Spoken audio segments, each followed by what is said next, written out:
Pero sa totoo lang, do you think I'm pretty? To be honest. Do you think I'm pretty? Okay. Do you think I'm pretty? Oo na. Ayoko ng answer na ganyan. Na-answer ka muna ng proper. Do you think I'm pretty? Do you think I'm pretty? Oo. Paulit-ulit.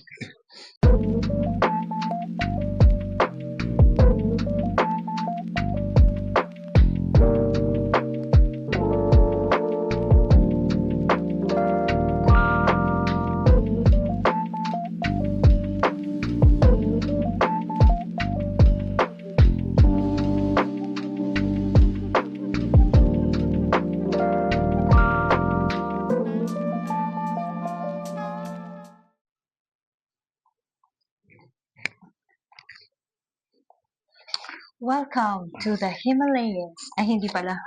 Maling podcast. Hello, everybody. Welcome to another episode of Ang OA, where I, A and O, talk about everything you can ever think of. And today, we are talking about Honesty. honesty. For a long time, we wanted to talk about honesty, no? Kasi sabi nga dun sa kanta, no? Honesty is such a lonely word. Honesty Everybody is so untrue. is such a lonely word. Is that the one you're referring to? Yeah. So, anyway, the reason kung bakit, yun nga, gusto namin pag-usapan. Tapos nagkataon na Valentine's Day kahapon. Yeah. Madaming... Love and honesty go hand in hand. In my opinion, you cannot fully love somebody if you're not completely honest with them. At saka, when you say honesty, andyan yung trust. Yeah. And speaking of trust, yan o. Trust. What does mine say? Mine says, Yeah. pray with trust. Oh, amazing. Di ba? Na hindi lang ito regarding sa kung anong kinalaman sa Valentine's Day, no? Pero it's more of, sabi nga, honesty is the best policy. Mm-hmm. From that point alone, bakit policy? Why not value? Why not lesson? Why not virtue? Virtue? Why not something na talagang as it is? You know? Hindi mo naman ako Kasi- i-inform na tatanungin mo yung question na yan. I could have Googled it. Hindi, kasi nga, when you say policy, it's more of like a guideline, a strategy, Like a law? Yeah, parang ganun eh, no? Yeah. Na, come to think of it, tama naman. Kasi kahit saan mo babasihan yan, it is still the best policy para i-apply sa kung ano dahil hindi ka manloloko, ibig sabihin. Eh sa nangyayari ngayon sa atin dito na matindi ang corruption, May panloloko kasi involved. may dishonesty, Yes, di ba? So, nawawala ngayon yung trust. Okay? Yung trust na pinag-uusapan natin. Now, as far as love is concerned, madami dyan eh. How can you... Kahapon na lang Valentine's Day. True. Lahat ba naging honest? Eh, pagdating sa Valentine's, I just posted sa TikTok about yung kung paano namin spend yung Valentine's Day namin na sa family day lang ni Bashang sa school. We started with a mass. So, maganda. I think it's unlike yung the usual na mga celebration ng Valentine's, which is also maybe performative, showy, we've had commercialized. Hindi, yun lang ang sinasabi ko eh. We're Pero done with when all that. you're celebrating Valentine's that way, tapos ang justification is you only celebrate it once. Kaya parang medyo nabanggit ko dun sa o na-indicate ko dun sa kakapost ko nga lang na love day should be every day, na hindi yung parang justified ng once a year lang, so I'll go all out or something like that. Pero Are you being honest? Kung sa isang araw mo lang pala pwedeng panindigan yun. Di ba? So, parang, in a way, parang you're not being honest. Di ba? I mean, pwede nyo kasing, pwede nyo kontrahin to eh. I mean, kanya-kanya tayo ng opinion. Pero as far as honesty is concerned, I think yung sinabi dun sa kanta kanina na it's such a lonely word kasi everyone is so untrue. Hindi ko alam kung natural na ba yun sa ating mga tao. To Na deceive? minsan, not really to deceive eh. To pretend? Pwede, To give pero a half-truth? pwede, pero more on tayo minsan dahil ayaw nating makasakit. Minsan nagiging dishonest Actually, tayo eh. it starts small eh. Like, do I look fat in these jeans? And you're like, no. Oo. But she does look fat in those Oo. jeans. Pero, ang Stuff like that. problema doon, in as much As gusto mo as gusto sabihin mong na, maging yes, honest, yes, absolutely. It makes you look fat. mamasamain nila eh. Exactly. Diba? So, Like, you're so mean. kaysa magtampo sila or ma-offend sila or Just ano, give a white lie. tapos at the expense of yung sarili mo being dishonest. So parang ang hirap eh. Ang hirap ngayon magpaka-honest. Lalo na sa panahon ngayon na sa gantong mga pagkakataon na lang na may mga podcast, may mga online, may digital, may It's so kung fake ano-ano. sometimes. Like, Kung I ano yung understand gusto yung though. ipakita sa tao, Yun lang yung yun lang ipapakita mo. ipapakita kasi Exactly. yun yung gusto makita ng tao. Kung Yun din gusto sakali nila naman marinig. naging truthful ka masyado, Cancel. may cancel culture na tinatawag. True. So, Saan ka ba talaga? saan ka lulugar ngayon? Ano? Kaya nga, yun na nga siguro, tama, honesty is such a lonely word. Everyone is so untrue. So, yun yung pinaka-challenge ngayon doon. The reason kung bakit gusto namin sabihin ngayon itong honesty na to is hanggang saan tayo pwedeng maging honest. Hanggang saan tayo kayang maging honest. Considering the fact na baka yung sobrang honesty natin could get us cancelled. I mean, I've been branded as somebody as, like, tactless or brutally honest because, I speak my mind. Like, if they ask me a question, I will tell them the truth even if it hurts. Diba? Kaya dun din pumapasok yung some people cannot handle the truth because sometimes the truth hurts, Kasi nga, dahil ganun siya, ako naman, Ako ganun ako eh, di ba? ako naman, That's why I have no dati friends. kinocomplain. Ito, yung as far as yung honesty niya is concerned, nainis siya sa akin. She was honest enough to tell me na parang masyado ko daw siyang kinokontrol pagdating doon. Na parang, sa akin naman kasi, as far as yung ganun is concerned, no, There's a proper balance kasi. oo, That's what he was trying to kung tell. kung hindi naman magandang sasabihin mo, wag mo nang Wag mo na- sabihin. Okay, agree Diba? ako doon. Like, if you have nothing nice to say, don't say it at all. Oo. But, if they're asking for your opinion, and you want to tell them the truth, diba? Be prepared for that person to never talk to you again. Because that has happened to me so many times. Like, people will ask for my opinion, and I will tell them as it is. Diba?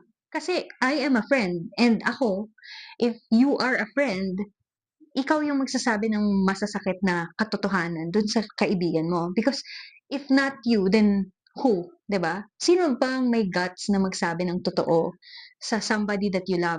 Yun eh, yun sinasabi ko eh. Kaya love and honesty go hand in hand. Because if you cannot be 100% honest with your friend, with your loved one, do you really love them or care about them? 'Di ba? Kasi dapat yun yung role mo eh. Dapat maging honest ka sa kanila. How will they know, 'di ba, na mali pala yung ginagawa nila or ano mo yun, nagiging bulag sila sa katotohanan if you don't call them out on it, like, And that's one of the reasons why I lost so many friends along the years. It's because They hindi can't nila handle your honesty. hindi nila ma-handle yung honesty. Like, nagsasabi lang naman ako ng totoo, pero they would prefer me to lie to their faces. And if I did that, yes, the friendship would be saved. But what kind of friend would I be if I will let her or my friend, I would let them be talked about behind their backs, or, you know, maging topic sila of conversation because, alam mo yun, delulu sila, ganun, tapos walang nagsasabi sa kanila na delulu sila, di ba? Like, if I'm your friend, my role is to tell you na, girl, huwag masyadong delulu, di ba? Come on, di ba? Like, ako lang yun. Yeah, Pero, yun na nga. regarding doon, meron na akong shinare dati na, yun na nga there's a difference between, as far as being truthful is concerned, or being true to your friends or kung sa mga loved ones mo. There's a difference between a friend's advice and a friendly advice. Usually, ang gustong marinig ng mga tao sa atin bilang kaibigan, yung friendly advice, which is the advice Yung is friendly. superficial. Parang ang sarap pakinggan, ang ganda pakinggan. Yeah. But a friend's advice, dahil totoong kaibigan ka, ang friend's advice, regardless kung makakasakit Masakit o man hindi, o hindi, at least basta magiging Totoo. truthful, yun yung totoong advice ng True. isang kaibigan. So, usually tayo, friendly advice lang, Yun lang di ang ba? gusto nila. Pero ako, usually sasabihin ko, friend's advice.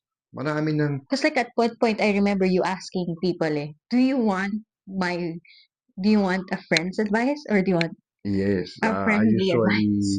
ask them that pag they Pag seek they, for they my seek for opinion your or yung opinion, advice ko. which version do you want me to tell you? Parang ganon. Oo. Ganon Pero ako siya. naman, Ako kasi wala akong pakialam. ako naman, as much as possible, I always give yung friends advice. Pero may certain way. May lambing. May certain way how to deliver it, or Siguro. parang kumbaga Siguro yung may delivery ko din. diplomasya Like, yung na delivery ko parang din siguro has a lot to do with it. in a way. Kasi parang ito, marami rin naman kasi akong instances na experience na minasama Yeah. Like for example, yung tamang kwentuhan lang. Kung Dami kong ano yung naririnig. nasabi ko sa kanila, based sa honest opinion ko, ikikwento ngayon nila sa iba, yung sabihin natin yung affected party, tapos mamasamain. It comes off offensive in a way. Oo. So may mga tao dyan na minsan makikita mo, parang iba na, or pag nagkaroon kayo ng confrontation, iba pala yung nakuha niya, or minsan dededmahin ka na lang, or in-unfriend ka na, hindi mo Like, alam who cares? Ako kasi, at the end of the day, if they can't handle the truth, then we're not meant to be friends. You know? Hindi, yun na nga kaya nga, yung tanong natin dito is, hanggang saan natin kayang magpakatotoo? Ako, hindi lang kami ako, in personally, general. yes, in general. Pero I will answer for myself. Ako kasi, personally, I'm at the stage in my life where, I have no room for bull crap, It is what it is. I don't like pretensions. Like, I'm like too old for that. Like my life, I realized, is too short to waste on trivial things like that. Yung mga pakiksama and all that. Like, like if we don't vibe, we don't vibe. And I'm good with that. I'm fine. Like, hindi ko ipipilit yung sarili ko in a circle where I'm not wanted. Like, like if they can't handle yung pagka brutally honest ko, then you're not my people. And I'm fine with that. Funny how yung sinasabi natin, na they can't handle your honesty. Or pag naging honest ka, they can't handle your honesty. Yeah. Alam mo, ang nangyayari sa totoo, they can't handle the truth. Yeah, they Yun can't. yung point Yeah. It's not that they can't handle your honesty. It's the fact na they can't handle the truth. Siguro, ang Kasi nangyayari, they're parang so shoot the used- messenger. No, they're so used to that kind of image na meron, or kung meron sila, kung anumang image meron sila, or kung paano sila kinikilala, or kung paano nila pinoproject sarili nila. Yun yung gusto nilang makita. Ngayon, if you've been honest enough na sabihin na ganun, hindi nila kaya. Alam mo, kami, minsan, napapasubo kami sa ganito because of the fact na they can't handle the truth. Nadadamay ka, I'm sorry. Hindi ako. Kahit naman hindi sa atin, kahit sa sarili kong set of friends and family. I feel like that's why we get along so well. Well, okay, another honest track. This is not about us, ha? Pero like, This is in general nga. Now, yung sinasabi ko ngayon dito is, yun nga minsan ikinapapahamak namin. And ang masakit kasi minsan dito, you don't have the opportunity para mag-explain hanggang sa masira na. Minsan, at the expense of some relationship na you value so much tas mawawala or masisira or malalamatan. Because of a misunderstanding, because they didn't fully Just understand because what you they said. can't handle the truth. Or they can't handle the Or truth. Or they're being dishonest to themselves exactly. I can't kasi handle it feeling like nila that. ganito sila. Pero ako nga may mga mahal ako sa buhay na sinabi ko ganito lang. I mean, minsan sa atin ang point pa natin, no offense ha, Yeah. pero the point pa lang na sinabi mong no offense ibig sabihin you're going to be honest about something. Which Pero you're not naman gonna be sila fully. parang, oops, something na ano na. Pag nasabi mo na ngayon, bibigyan na kaagad nila ng kahulugan yung sa no offense. Ibig sabihin, may offense. Na Like to the they mean to offend you. yeah, tapos ang point mo naman, now going back to sinasabi ko, friends advice and a friendly advice. I rather give the friends advice kasi mas totoo, mas truthful, mas sincere, at the same time, mas may pagmamahal. True. Remember, ang pagmamahal, ano yan if we're going to be honest about it, hindi naman yan yung tipong patwitams or pasweet lang Exactly. Diyan papasok yung sinasabi ko ever since na the difference between love and like. When you love, you give. When you like, you take. Minsan puro take sila So hindi love yun. Hindi yun Ngayon, love. if I say na I love you, I'm going to give. And if ever na ang point nun is to give you something or give you the truth, I really hope you get to handle the truth. Because I'm being honest about it. That's how much I care. Pero minsan yun na nga minamasama pa nila.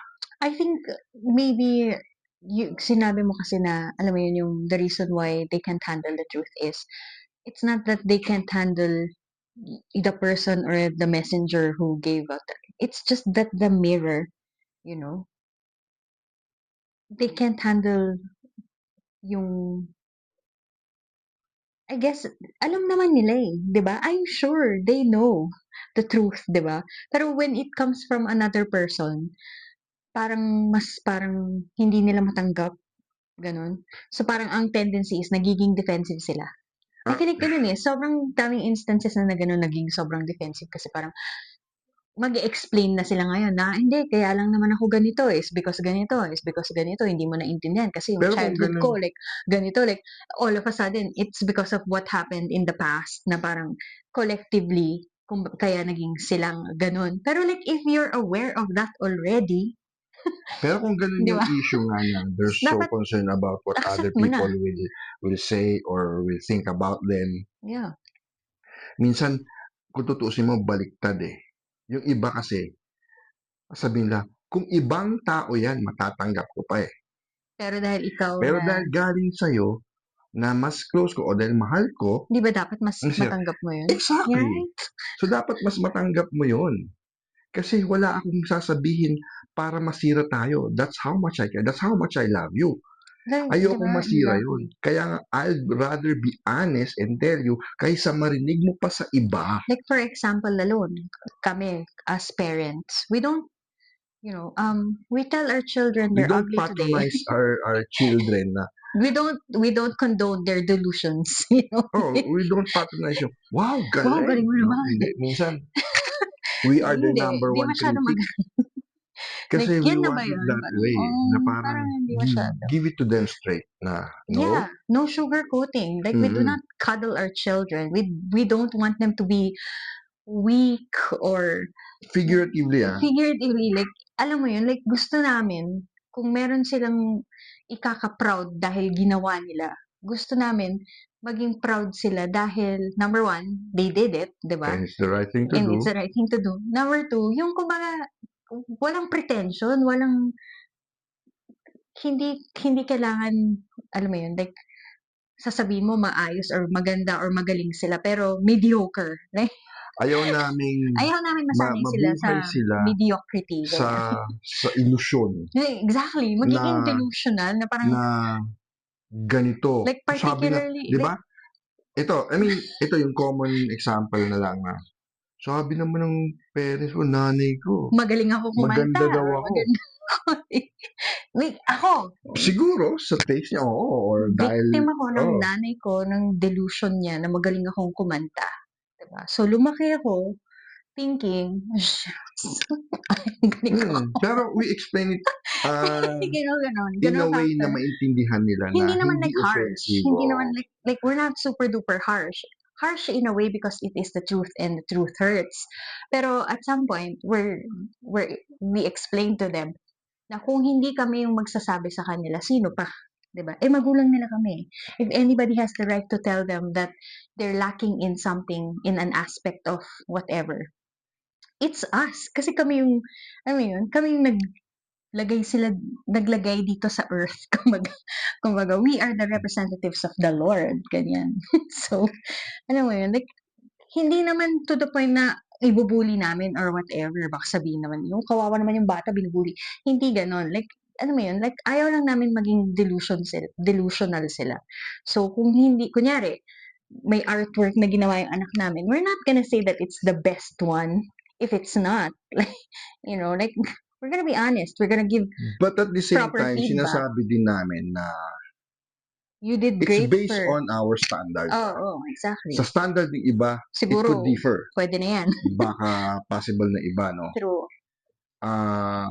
And more than anything else, hindi kami tumitingin lang doon sa superficial na bagay na kung ano lang. Mas tinitingnan namin yung depth. Kumbaga yung substance, kung may lalim. Mhm. Like for example, artwork. Recently, or just a few Yesterday lang. TikToks ago, Okay. I posted yung the most beautiful portrait ni Jesus Christ na Yeah. gawa ng 7-year-old na anak namin. It was good because of the message that it held, Yeah. not that So yung technicalities of it. pero kung titignan mo, mostly sa ibang tao sasabihin pa, ano ba yan, pangit, But gawang bata. people, Which is true naman, gawang bata. Pero yun na nga, depende yan sa standard. and yet again, Pero yung honesty, it goes beyond yung superficial thing. yeah. So if we can actually be honest sa mga maraming bagay o sa lahat ng bagay, hindi lang sa stating the obvious, there's a proper way of delivering yung message mo about honesty Without or being being honest about hurtful, it. I guess. Kasi nga, merong ding lalim yung mga bagay-bagay. Hindi yung binibase mo lang sa superficial. Tinignan mo, halimbawa, may nagtanong, maganda ba ako? Pero sa standards ko hindi. So ang sasabihin ko, ang proper na answer. Anong proper answer? Pwede mo lang sabihin, not for me, but maybe for others. Ito as cliche as it may sound, everybody is beautiful. I ask you all the time, like, do you think I'm pretty? Diba? Like, may mga ganong moments naman, diba? Like, I don't need his validation. Sometimes, it's just nice to hear it from him. Because parang, I don't know. Pero yun na nga as far as yung honesty is concerned, kasi minsan, ang validation minsan gusto natin ang gagaya sa ibang tao. Exactly. When in fact, alam naman natin sa sarili natin pero kung ano yung totoo. Kasi may standard ka eh. Exactly. So by my standards, so yung, paano mo i-address yun? Alam mo, ganito lang yan. Alam nyo, meron, magtingin kayo ng magagandang, sabihin natin, celebrities, artista, or ano, or mga tao. Magtingin kayo ng magaganda. Which is, come to think of it, na mind condition na tayo na yun ang basis ng maganda. So halimbawa si actor A ang ganda ng mata. Ilipat mo ngayon yung mata niya kay actor B. Di bagay. So may mga ganun na may binabagayan. Kaya dyan as much as yung taste natin, iba-iba. Exactly. Kaya dyan din Kaya pumapasok ang there's plastic surgery. hindi, kaya walang perfect, eh. Kasi hindi mo ilipat mo yun sa iba, hindi naman ganun ang dating. So, andodoon yung point nga na yung sinasabi niya about surgery, that's another dishonest thing. Exactly. Like, seriously. You're being dishonest to yourself To kasi yourself, binago you mo. already know what you look like when you have children. Like, you Diba? know, I mean, but, you know, if that makes you happy. that's just one example as far as physical is concerned. Pero Physical gaya lang. ng sabi ko nga, honesty, Goes beyond the kaya, physicalities of oo, everything. or the obvious, Yeah. di ba? We don't just refer dun sa kung ano yung halata or kung ano yung nakikita. Honesty, basically, pwede mong i-apply yan sa maraming bagay. Pero yun na nga, because everyone is so untrue, it's such a lonely word.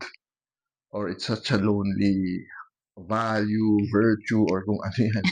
Dahil, But also, I just realized the truth can also be subjective. well, sabi na, the truth hurts.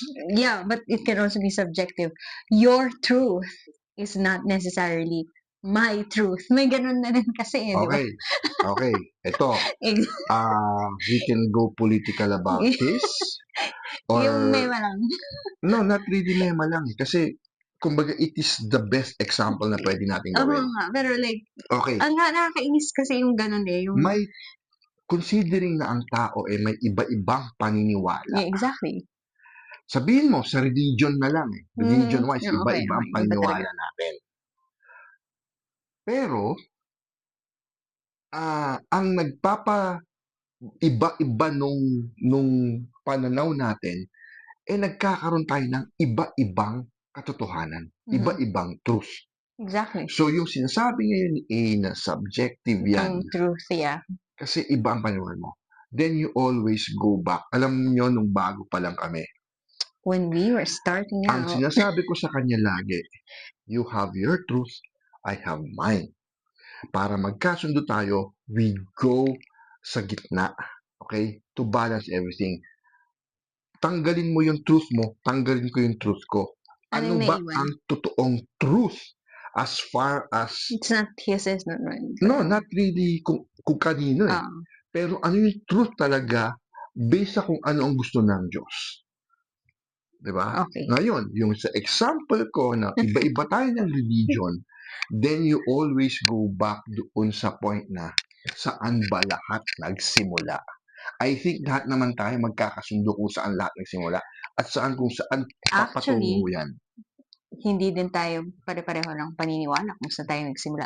Some people believe in evolution. I think iba-iba din naman yung interpretasyon nila. Exactly. Pero kung along the way makikita mo kung ano yung katotohanan doon yung basis mo.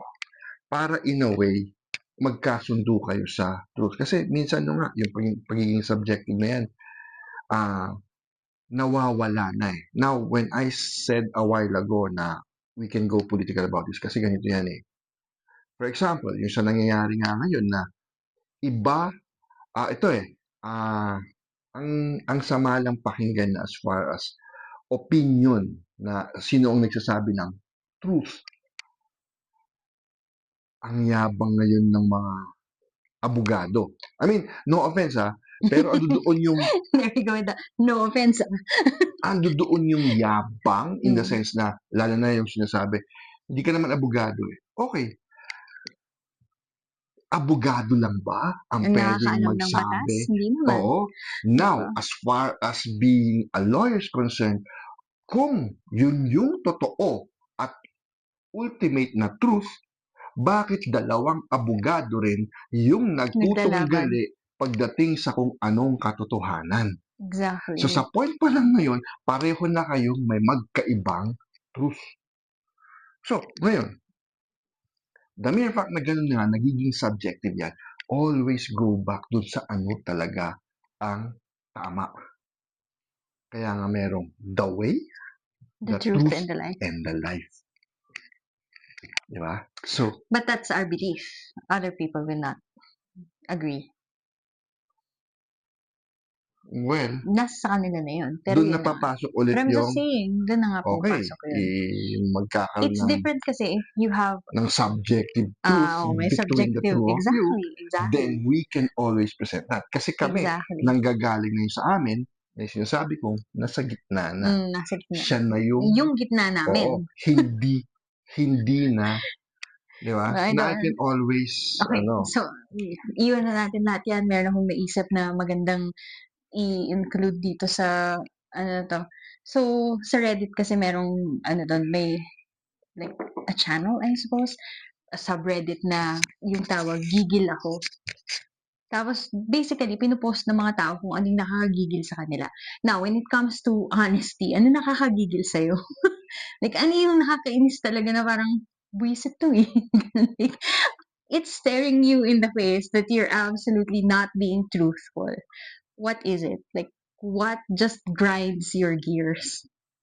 Kumbaga. done. Like, but cite one. Like, what's your, like, at the top of your head, like, right now, ano yung nakakagigil sa'yo when it comes to, like, dishonesty? Sa ngayon, nakakagigil sa akin ngayon currently, yung, batas. What do you mean? May iba-ibang interpretasyon ng batas ang tao. Kasi nga may loopholes and all that. Exactly, na parang, You can nakakagigil get lang. literally Ang sa get akin lang, away. ang simple niyan, if we're going to go doon sa middle ground ulit na sinasabi natin, there are the 10 Commandments, there are the 8 Beatitudes, there is love na sinabing sa lahat na love one another. Kung mahal mo, lahat yan, it will follow. Diba? Yun lang. Pero ang dami. Kesyo, hindi, kasi ganito. Hindi, may sarili tayong batas. Hindi, may ganito. Pero, ang simple lang naman eh. Ang batas ng Diyos eh. Yun ang susunod. Pero tayo, bilang tao, masyado tayong sumusunod doon sa mga kesyo sabi ng ganito kasi magalit yung taong to. Kasi abogado ng tao to. Kasi Madaling seasoned masway. politician ng taong to. Basically, madaling masway. Diba? When in fact, there's only one truth. Diba? And as far as that truth is concerned, yun na nga eh. Yun yung pagkakatiwalaan natin. Kaya nga, blessed is the man who trusts the Lord. Kasi yun yung basihan lang natin. At least you know the Lord will not lie to you. Exactly. As far as ugliness is concerned, I don't think God made anything ugly. Do you? Alam mo yun pa eh. If we're going to be honest about it may nagiging pangit o maganda lang based doon sa standard na tinanim sa utak natin. Society na yun. Society. Diba? It's exactly. mind conditioning. Ito yung kinondisyon natin eh. Diba? Pero like in the eyes of God, we are all beautifully made. Oo. Or may purpose. Kung ang ginawa Para ng ma-realize. kung ginawa ng Diyos na ganito ang ilong ko, ganito mata ko, ganito bibig ko, Naisip ko na. may purpose. Okay, alam Not ko na because of nagpatawa si Diyos. Ang Diyos nagpatawa nung siya. hindi ginawa. Hindi ganun. No. Kaya, He wants. hindi kasi ganun yung mga running joke pag sinasabi. Nung nagbuhos ang Diyos ng alam mo yung ganun. No, I get it. But like for me kasi, paano mo ma-appreciate something if hindi siya gumawa ng something contradictory to it? You know? Like how are you going to we can appreciate the smell of about that flowers siguro. if walang mabaho na flower? Parang ganun. Yeah, I mean, in passing napag-usapan naman natin yan dati, pero So sa akin, yung nagpapagigil sa akin when it comes to yung mga dishonesty is yung, alam mo yun, yung you already know that the person is lying. It's like super obvious. Pero people will just, ignore the truth because it's uncomfortable. Diba? Mas okay yung sa lie na tayo eh. So, panindigan na natin kahit alam na natin na nagsisinungaling. Diba? Parang okay, tanggapin na natin. Hindi nila kaya. Parang, pangit yung totoo eh. Dito na lang tayo. Komportable na tayo ito dito. lang as far as the truth hurts, no? The truth will set you free. Yeah, that's true. Kaya nga, Truth. yun. I mean, we want to leave it at that Mm. kasi humahaba na tayo dito. Pero sa magandang usapin na to, we can actually do a part 2 on honesty. Pero we want to leave it at that na the truth may hurt, but the truth will set you free. Yeah. So the If truth is, if we're being honest about it, yeah, and the truth to is, be honest, TBH, sa truth, ganun. Sa di ba? truth lang, ganun. Oo, Anyway, guys, thanks so much for joining us in this episode of Ang OA. I am A, I am O, and together we are OA. OA.